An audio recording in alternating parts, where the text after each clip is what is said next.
Welcome to Your Radiant Spirit, a space for the conversations and colors that help you see yourself more clearly.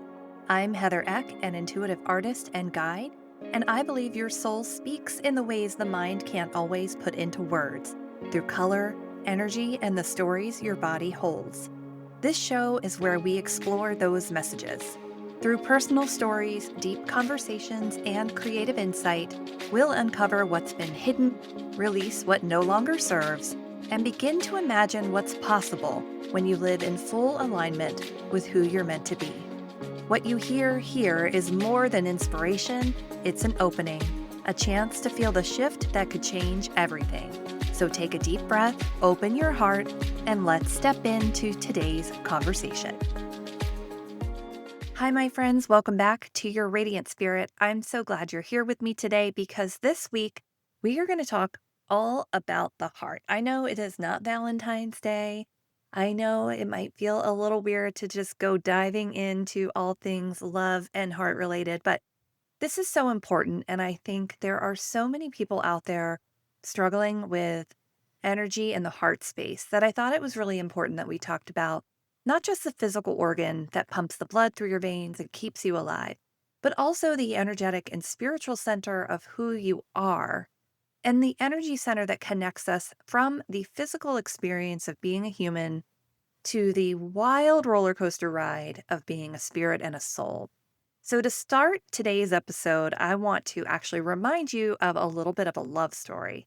If you're a, romantic comedy buff like me, you've probably seen this movie that came out in 2000 called Return to Me, starring David Duchovny and Minnie Driver. This was your classic boy meets girl, the early 2000s love story. But this one had a little bit of a twist because Minnie Driver's character is actually a heart transplant recipient, and the heart that she receives belonged to David Duchovny's deceased wife. This is a heartbreaking story at the beginning, but as Hollywood promises, they live happily ever after. But as you've probably already figured it out, spoiler alert, you've had 25 years to watch this, but just a heads up, his wife's heart returns to him because Minnie Driver's character receives his wife's heart. It's beautiful. It's amazing. It's a great story if you need something fun to throw on this weekend. But I share that because I want to share another heart story of my own this time, not romantic comedy related. Back in, I want to say 2018, my dad had a serious health scare related to his heart, and it landed him in the hospital. It was a really scary time for all of us.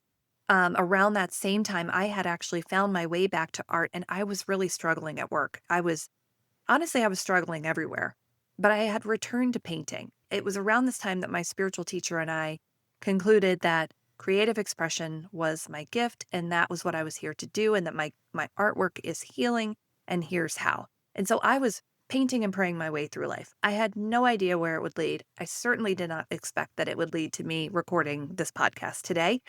But this story resurfaced in my email just the other day, and I thought this is the perfect time to share this. So while my dad was in the hospital, I had painted him a couple of pieces to support his healing. And they were rich, vibrant reds, whites, and pinks. The colors that were coming together for him were all about supporting the body, supporting the spirit, and supporting the heart. One of those paintings was called Heal My Heart, and it was something I put together for him. I wove that energy in there to help him heal. I ended up carrying these paintings back and forth to the hospital with me, and they were not small. I'm sure the doctors and nurses were like, what in the world is she doing? But I put them in his room because I wanted them to become a companion and a prayer and a way of believing in his recovery. And thankfully, he did recover. But it's fascinating to me because after he returned home, I want to say a few months later, he actually gave the paintings back to me. And I decided at that time that, at whatever the path is of this work, it is not for me to decide. These paintings were intentional for him. They came back to me. I decided I want to share this healing energy with other people. So I actually listed them on my website, told the story about my dad's heart healing, and a dear friend of mine ended up purchasing a painting. But what's really bizarre is that on its way, it got lost, completely disappeared. It said it was delivered. It never showed up. I want to say it was about 3 or 4 weeks. This painting finally arrived and it was broken. The painting itself was cut. The canvas frame was broken. It had gone through its own cycle of damage and healing before reaching its forever home. And then it got sent back to me again for repair. So much like us, I think our spirits, our bodies get cracked open, they get broken, they get stitched back together, and yet somehow they get made new.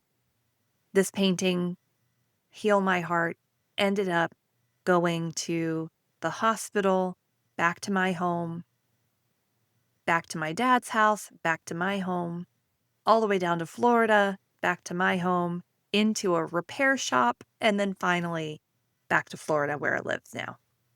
So I share this to say we all go through these tremendous ups and downs, but the heart is so resilient. This painting is so resilient. When I think about it now, it brings tears to my eyes because I'm shocked about the way that God uses things like this to teach us lessons.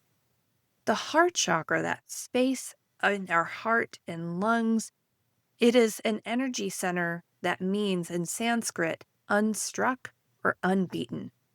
It reminds us that no matter what we've been through, there's an essence of the heart that remains whole, unbroken, and untouched. That blows my mind. This heart center governs not just love and relationships, but also circulation, breath, immunity. Our physical heart often reflects our emotional and our spiritual state. So, take, for example, high blood pressure.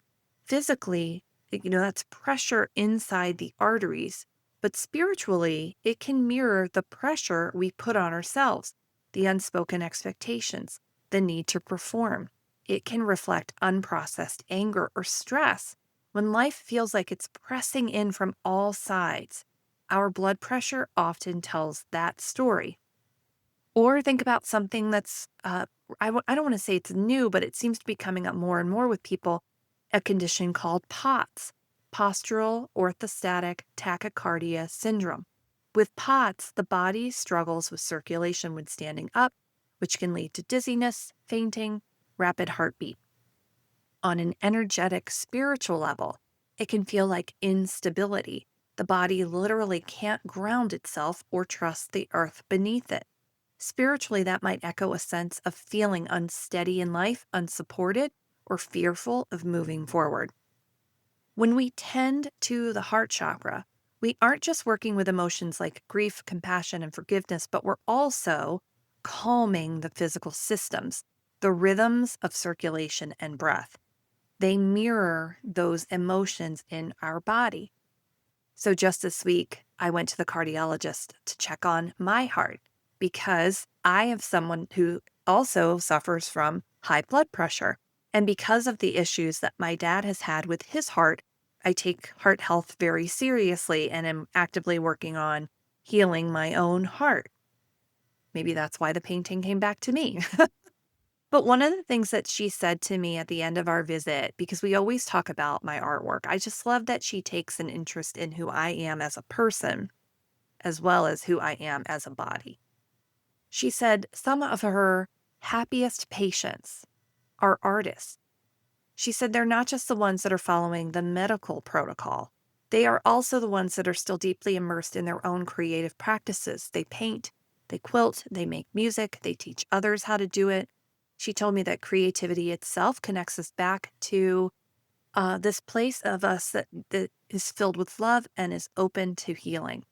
And whenever I think about the work that we do with our hands when we create, it connects us back to God, right? Isn't that the thing that God put us here to do? To name the animals and to have dominion over things and to create and to love just as He created us? I think that's incredible. So when we pick up a paintbrush or we write a poem or we sing a song, we're not just making art, we're regulating our hearts. We are lowering our blood pressure. We are reducing cortisol. We are creating circulation, and we are giving our hearts space to breathe. So let me ask you to reflect on this. Where in your life is your heart asking for repair or renewal? Do you notice a connection between how your body feels, the tightness in your chest or the racing of your heart or the pressure of your blood, and the emotions that you're carrying? And if you were to imagine one color wrapping gently around your heart right now, what color would it be? Take a breath. Just notice what arises. That's your heart speaking to you. That's that energy center offering you something. I thought with today's episode, we would close with a very brief guided meditation for heart coherence. This is fascinating. You can look this up. There's an institute called the Heart Math Institute, and it is all about the brain and the heart coherence. So I'm going to share with you a little meditation that you can practice for yourself. If you're driving, do this later. Place your hand gently over your chest and close your eyes if that feels comfortable. Take a slow, deep breath in through your nose and let it out gently through your mouth. Bring your awareness to your heart space and imagine that you're breathing directly into your heart. Each inhale expands your heart. Each exhale softens. Now call up a feeling of gratitude or love. You might think about a person, a place, a memory, or even a pet or vacation that just makes your heart smile. And let that feeling fill your chest as if it's light pouring into your heart. Stay with this breath, breathing in through the heart space, feeling your heart emanate this beautiful essence of gratitude, letting out any tension through that heart space. Continuing to let those good feelings fill every cell of your body as you're breathing in love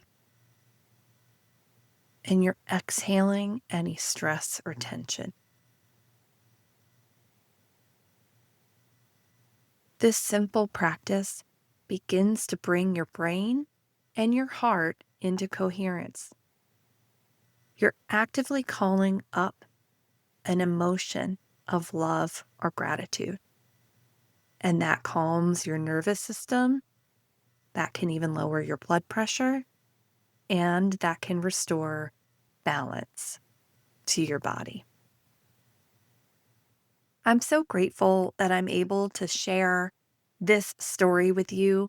It's so deeply personal, and it's one of those places for me. I'm actively working on my heart center almost all the time. If you have seen me appear on other podcasts, you might notice that my signature color on those episodes is almost always green or pink. I am almost always nurturing my inner child. I am almost always thinking about love and kindness and forgiveness. I am almost always seeking to connect to that source of higher love, to those reminders that I am deeply loved, those moments where I can trust that I am cared for and seen.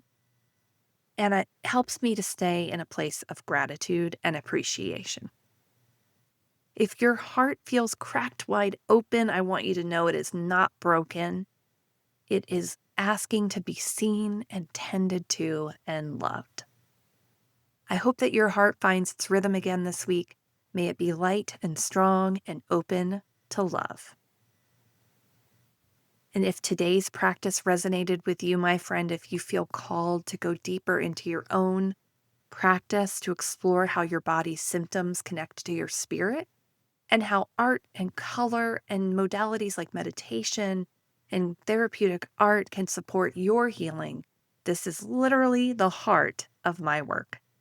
Through my spirit portraits, workshops, and high-touch healing experiences, I help people uncover the emotional and spiritual roots of what they're carrying and translate them into a visual map for healing.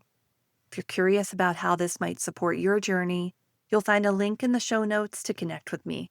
I'd just love to hear what your heart is holding and how I can help. Until next time, my friends, let your radiant spirit shine. I'll be thinking about you. Thank you for joining me today on Your Radiant Spirit. Every conversation here is an invitation to go beyond the surface, to listen to what your soul has been whispering, and to step into the life you've been longing for.